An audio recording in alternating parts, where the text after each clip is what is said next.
Well, the House of Representatives is actually voting on a bill that would compel the DOJ to release the rest of the files that we haven't seen yet. I don't care about it, released or not. What I think you should do, if you're going to do it, then you have to go into Epstein's friends. This Reid Hoffman spent a lot of time on the island. I was never on his island. Bill Clinton went there supposedly 28 times.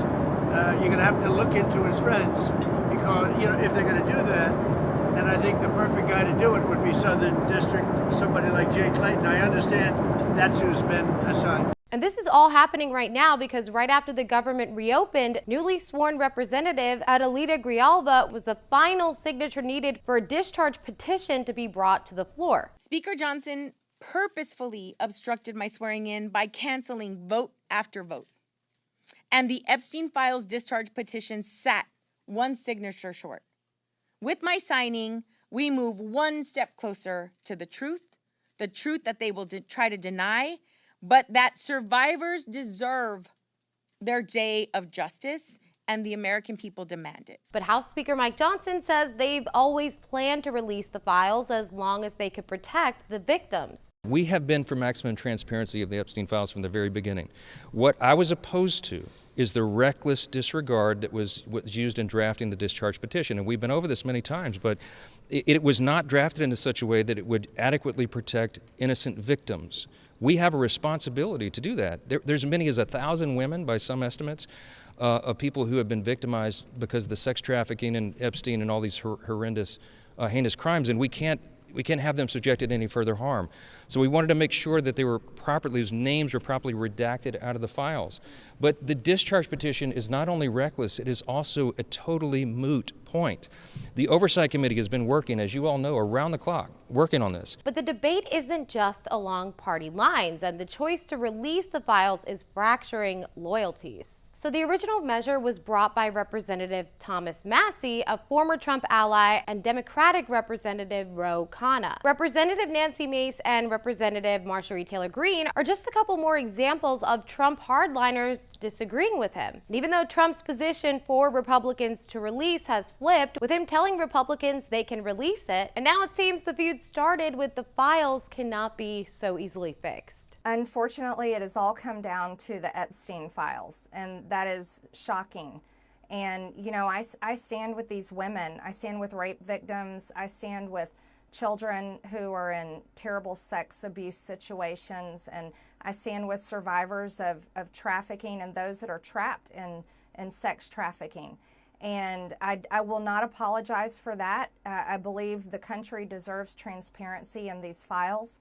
And I don't believe that rich, powerful people should be protected if they have done anything wrong. And so I'm standing with the women, and I will continue to do my small part to get the files released. And she said she was getting death threats because of her position on Epstein. Trump seemed to dismiss her concerns. Marjorie Taylor Greene, I don't think her life is in danger. Frankly, I don't think anybody cares about her. Now, Greene, she's been advocating for survivors of Epstein for months. But I want to tell you something. The shame does not fall on these brave, courageous women. The shame falls on every single person that coldly turned a blind eye to their abuse. And Mace also has always been supporting because of her past history of abuse. These women have been fighting for justice for 30 years, and they still don't have any. And as survivors, we have to fight like hell for ourselves because we know no one is going to fight for us. Look at the Epstein saga. Over 1,000 victims, only one accomplice. And she's not even in jail for sex trafficking or child rape. And then Epstein offed himself.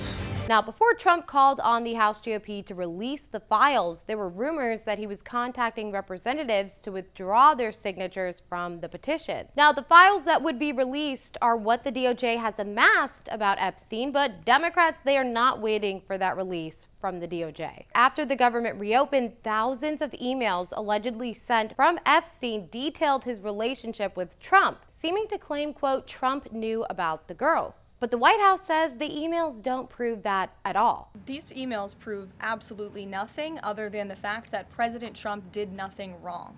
And what President Trump has always said is that he was from Palm Beach, and so was Jeffrey Epstein. Jeffrey Epstein was a member at Mar-a-Lago until President Trump kicked him out because Jeffrey Epstein was a pedophile and he was a creep.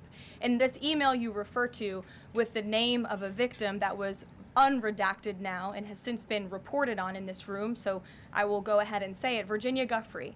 And it was CBS's own reporting, Ouija, that recently wrote that Miss Giuffre maintained, and God rest her soul, that she maintained that there was nothing inappropriate she ever witnessed, that President Trump was always extremely professional and friendly to her.